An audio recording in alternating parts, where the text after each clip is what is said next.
Hello, welcome to Let's Talk. Today we're doing a first official episode of Let's Talk H.P. Lovecraft. Set up the playlist a couple weeks back with an introduction video. However, prior to that there are several movie reviews of content based on H.P. Lovecraft. And this playlist here is going to be just that. It's going to be reviews of Lovecraft stories, maybe reviews of movies based on his works, also maybe some discussion about some of the music and the games and other things that he has inspired. Increasingly so in recent decades, I find. I think he's really coming into fashion. This is a guy who was not profitable as a writer in his lifetime. His short lifetime, only lived into his 40s. But he's coming in style, and I'm actually fairly new to Lovecraft. I've of course known who he is for decades, but I wasn't really familiar with his works. My sister bought me this volume of short stories to get me started last year. I read through it, and then this year I'm going back and doing some of these reviews for you. So here we go, guys. First review of a Lovecraft story here on Let's Talk, and that story is, of course, the Call of Cthulhu, which is perhaps his most famous work. Not his best, in my opinion.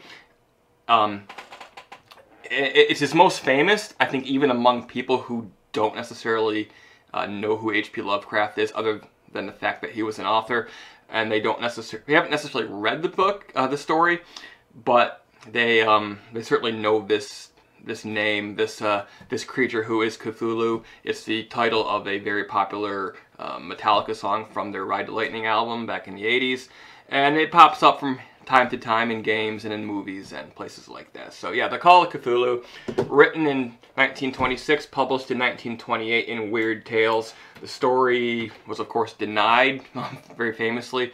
I guess one of his friends apparently lied and told the publisher that if you don't publish it, somebody else is going to. Well, they didn't have another publisher lined up, but so it ended up in this traditional pulp magazine.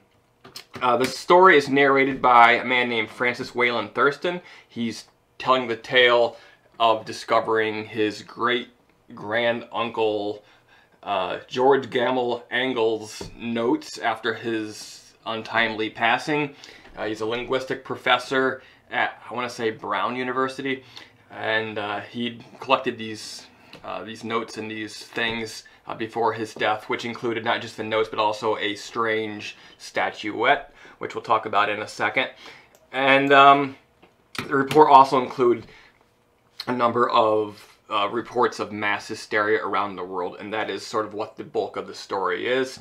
Among those notes is notes about a 2008 or 1908 meeting of an archaeological society in New Orleans, where a police officer named John Raymond LaGrasse shows the archaeologist a strange statue of a material that they cannot identify as being from Earth, and also the figure on the statuette resembles nothing from the art traditions of any society that had yet been discovered by like modern science. Here in this section of the notes, we find out about the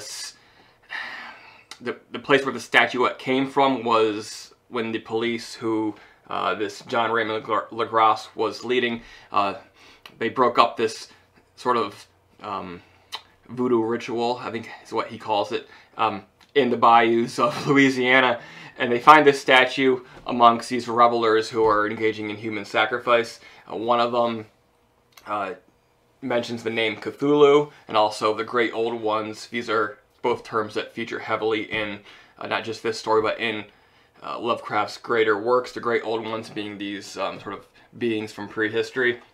The notes also include a 1925 article from an Australian newspaper about a ship called the Emma that is attacked by another ship called the... I forget what it's called. Anyway, they're in the South Pacific.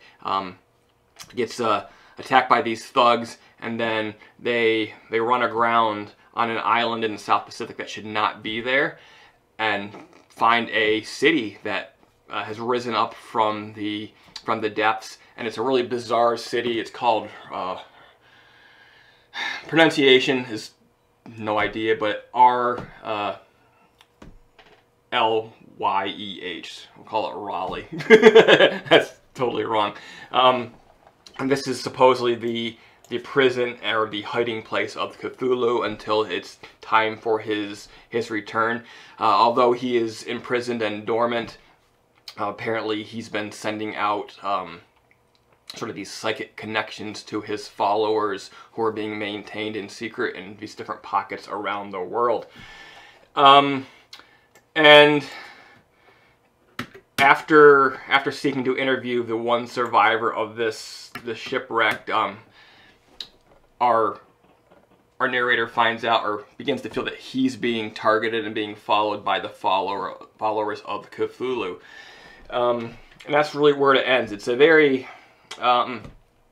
relatively sparse story. It's not too complicated. It's basically a narrator, for the most part, sitting at his desk, relating what he found in his uncle's notes.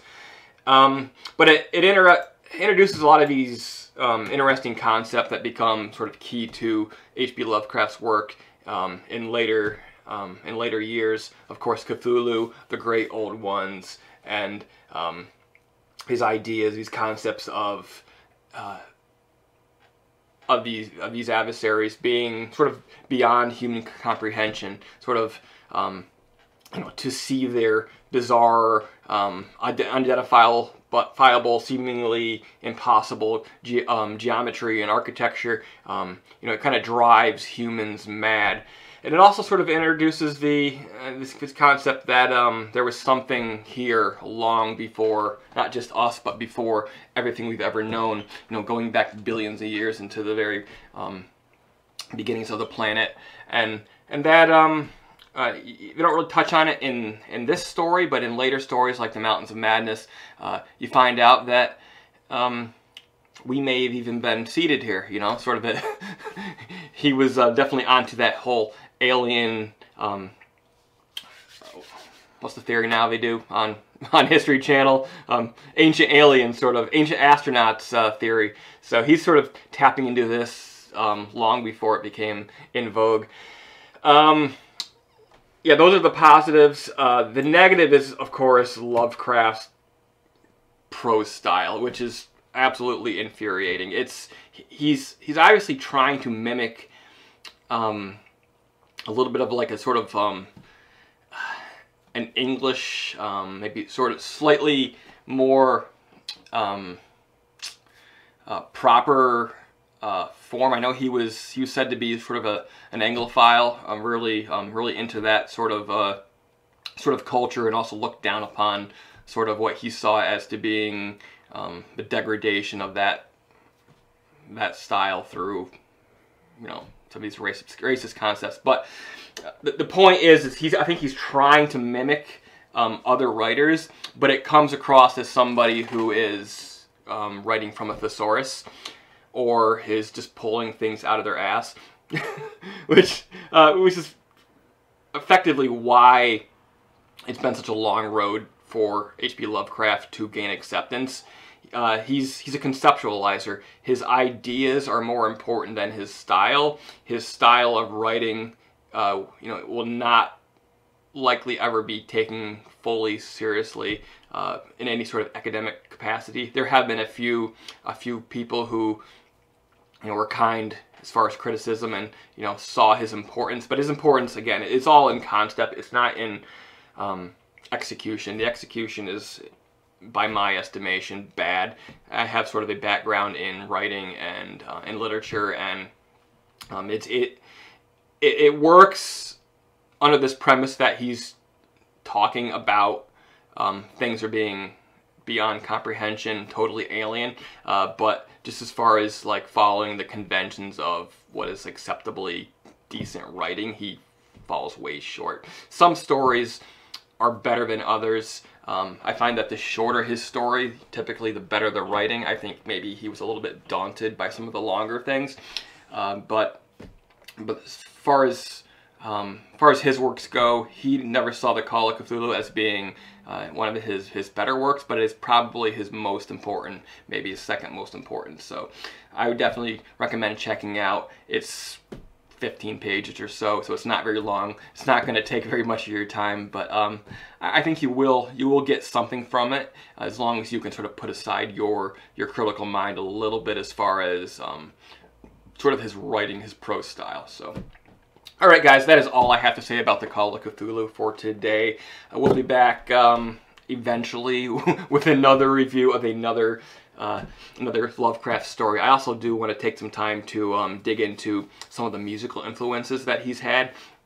One of my favorite bands from about the time I was in, let's say, senior high school was Cradle of Filth, an English sort of melodic black metal band. They have a number of songs and albums that have repeated references to Lovecraft, so it'd be cool to pull those out and give them a listen again. Alright guys, thanks for tuning in. If you're still listening, please subscribe to our channel. We are creeping ever closer towards 500 subscribers. I would like to hit that before the end of the year, so your help would definitely be appreciated. Please share our videos here on our YouTube channel. There are links to all of our other associated sites, all the places that you can find our stuff, so be sure to check that out as well. So until next time, thanks for watching. See ya.